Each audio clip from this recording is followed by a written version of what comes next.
Welcome to my channel. My name is Spade Parkland, and this video is my fan theory about the show From on MGM Plus. None of my theories are from MGM Plus exclusive content or content meant for critics.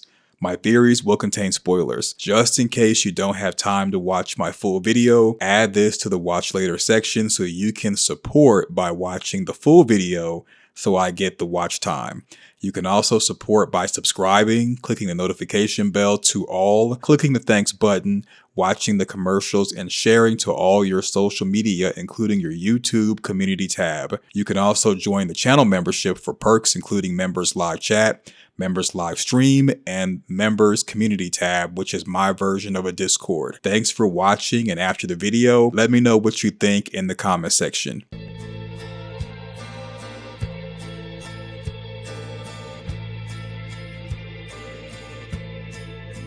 Just me or is it Okay, folks, we are closed for the night. It's time to get home. Good night. Thanks, Sarah. Get home safe. Good night. Thanks, Sarah. Good night.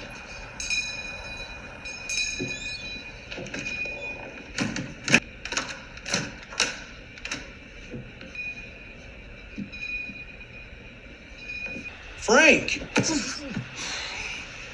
Oh, fuck it. Lauren's gonna kill you.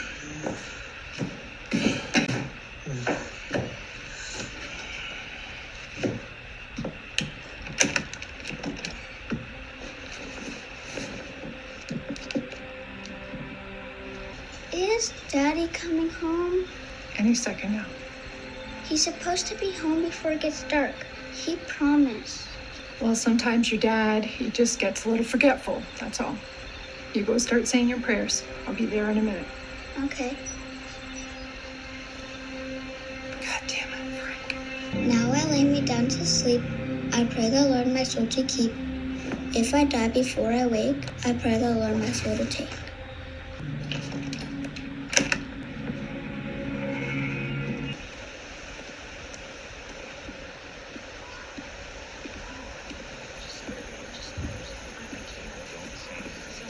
Morning.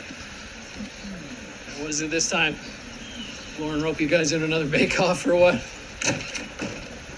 Motherfucker. What'd I tell you, Frank? It got late and I didn't... You got kids? You nail the window shut. You nail the motherfucking window shut. Frank, right? No, I can't. Don't. Drink? Drink, huh? A man protects his family, Frank. A man protects his family. Look at what you did. No. Stop crying. Look what you fucking did, Frank. Open your eyes and look. Look at them. Look at her. Oh. No. You can't. You can't? You can't? Huh? Look at her. Look at her. I can't. Lock him. You hear me? Lock him up. They're all yours, Father.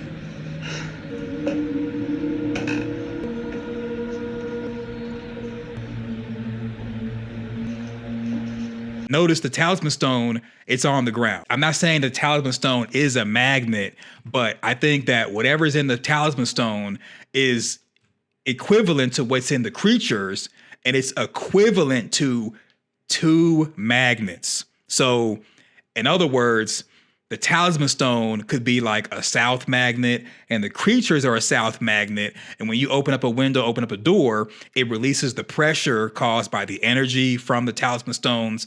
And when the creature comes inside, the talisman stone drops to the ground because of all the pressure being released. Because the creatures never touch the talisman stones, I think they can't touch it. So I think that the talisman stone creates some type of energy barrier when you have an enclosed space, and it makes it to where the creatures are physically unable to open doors. The RV scene, the creatures are trying to force themselves in the RV. They can't do it. After Kevin lets in the Jasmine creature, Fatima and Ellis end up in the foyer area. I did a video on this already. And she closes both sides, part going to the entrance or to the main part of the mansion, the colony house, and the front door, puts the stone up, and you can hear the creatures trying to physically open the door and they can't, and there's no lock. And I think it's because there's the energy that's created when doors and stuff are closed that prevents them from actually opening it. I don't think it's magic. I think it's science. And the best way to explain it is like two pole magnets repelling each other, and that's what prevents the creatures from being able to open the door. You might say, no, it's the runes on the outside of the talisman stone. And I mean, I think the runes do mean something, but it's the stone itself, I think, that has the properties that creates this phenomenon, not necessarily the engravings. If the engravings were important, then each of the houses would have engravings already on them that would make it to where it automatically would prevent stuff from coming inside. So I think that it's the stones that comes from the grotto and what the grotto itself was made of is what repels the creatures. And I'm not even, to be honest with you, I don't think that the purpose of these rune stones are really pertaining to the creatures. I think it's just that this is one of many features that these stones do. So stone's on the ground, boy grabs it, picks it up, puts it in his pocket. When Ethan gets on top of the tree, that's when the crows start to flock. And I think that if Ethan would have jumped over the tree, the crows would have attacked him. So there's something with that tree. But I mean, when you see the tree, you're not going to think to jump over it or move it. People always turn back around. So I think that the crows, they're designed to be somewhat of a forced mechanism to force you into the town, which is a trap. And if you don't comply, they attack you. Here come the crows, and they're like, you know what? We don't want no smoke. Let's get back into the RV. So Boyd, he's coming to the mansion colony house. He wants to speak to Ellis. Donna says, you know the rules. You don't come here. I don't go there. Donna is the de facto leader of colony house, and that Boyd is not to come up there. And I don't think it's necessarily because he's over town and she's over colony house. I think it's because Ellis doesn't want him to come up there because of what happened with Abby. In season 3, Boyd goes to colony house because Ellis told him about Elgin. The fact that he goes to colony house and Donna drops this whole rule of you don't come here, I don't go there, further shows that it's Donna's fault that everything happened to Elgin. Boyd is like, hey, I'm just here. I just want to talk to Ellis. Ellis is the artist. I'm willing to bet that his quote unquote gift is going to be him like painting the future or painting events in like season 4 or something. And that'd be like his gift. And that's the reason why he's been an artist this whole time. So this is the scene where Jim is saying that they're going 20 miles per hour, but it looks like they're going like 50. This is how Fromville distorts reality for you. The same way it got into Sarah's head, the same way how it goes from daylight to dark really, really fast. There's not like actual 24 hours in a day, and you can't really tell because everything is distorted and an illusion.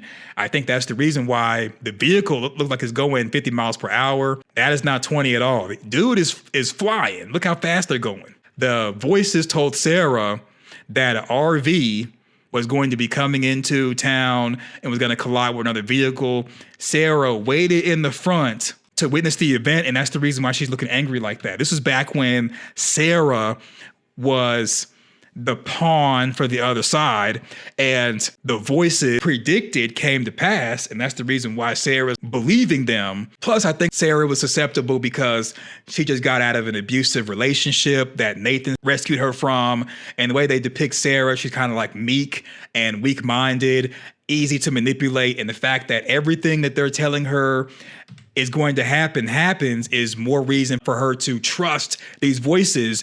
No different than someone who becomes religious for the first time in their life and they're prophesied stuff.